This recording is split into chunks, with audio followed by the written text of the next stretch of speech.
This special takes place between episode 2 and 3. Okay.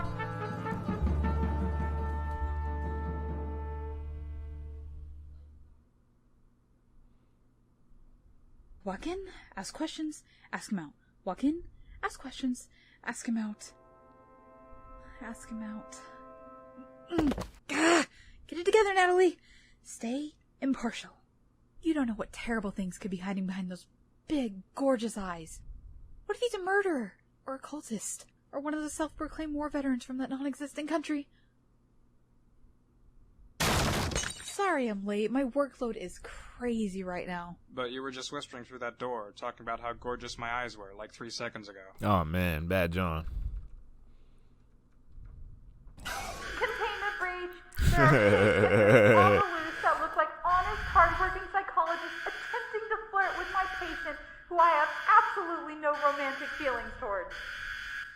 Sorry, Connor. Looks like we're gonna have to reschedule.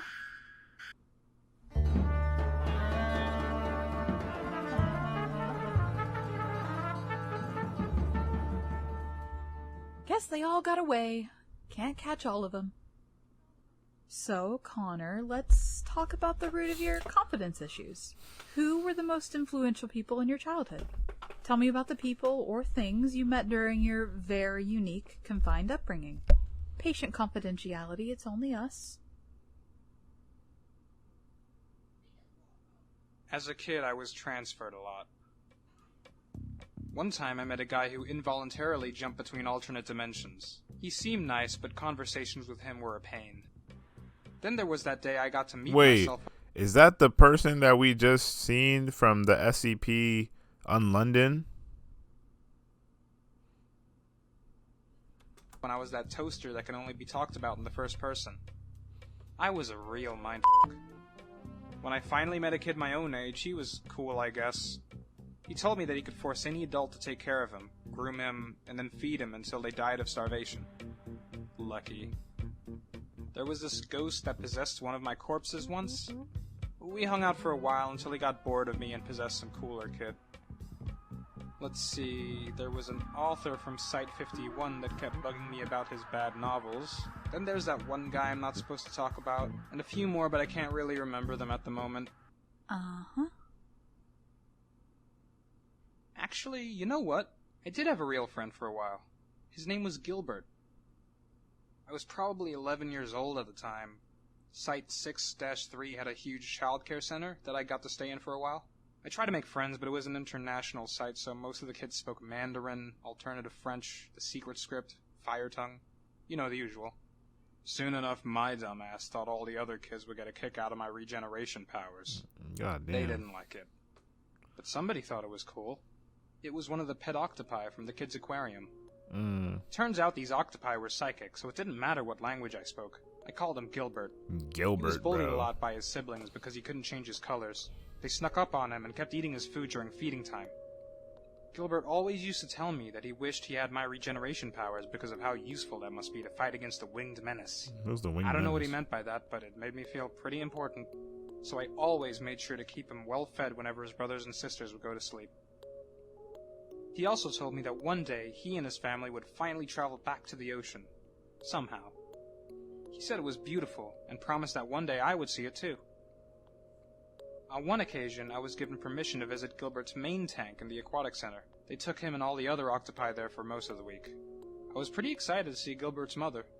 Octopus don't use names, so he just referred to her as the Big Gilbert. Was the Big Gilbert as sweet as the Little Gilbert? Connor? Maybe it was psychic energy or childish fear, but I ran out of that room as fast as I could. Somehow I knew the mother didn't want me near her or her children, so I never came back. Oh no. I guess Gilbert wasn't allowed to visit the childcare center either. They just put stupid mermaids in the aquarium instead. It wasn't the same. Anyway, I'm sure he's fine. I always used to tell Gilbert that he should ditch his family the second he got out. Of the 9 octopus that escaped Site-6-3 that year, 8 washed up on the shores of Greece after an awkward battle with an army of crows. I have a photo up in my room that the aquatic center sent me, and Gilbert was right. The ocean is beautiful, even with the dead giant octopus in the middle. But it makes me happier knowing that he's out there, living life, getting mad octopusy. Interesting. So, if he's still out there, does this mean he lived past the average octopus lifespan? I don't know. Do they live long? Oh, dude, they live forever. Oh, thank God. This is the most I've ever shared with a therapist. You're so good at being not overbearing and unpleasant, Miss Powers. Oh, gosh, please. Call me Natalie. Call me You Natalie. may continue to call me by my first name. I thought Connor was your surname. It's interchangeable. Oh my gosh. All right, y'all are killing my Look, I can tell vibe. you anything.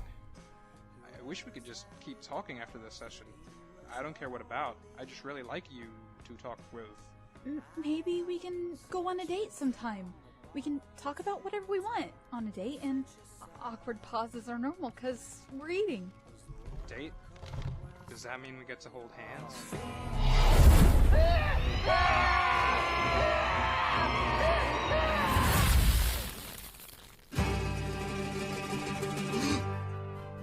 It appears I am free from the night terror dimension. Thank you, Connor. Thank you, Natalie.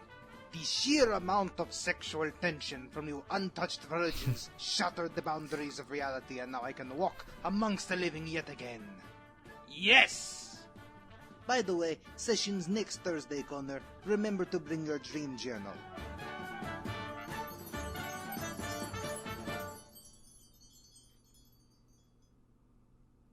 Okay. All right. Interesting. That was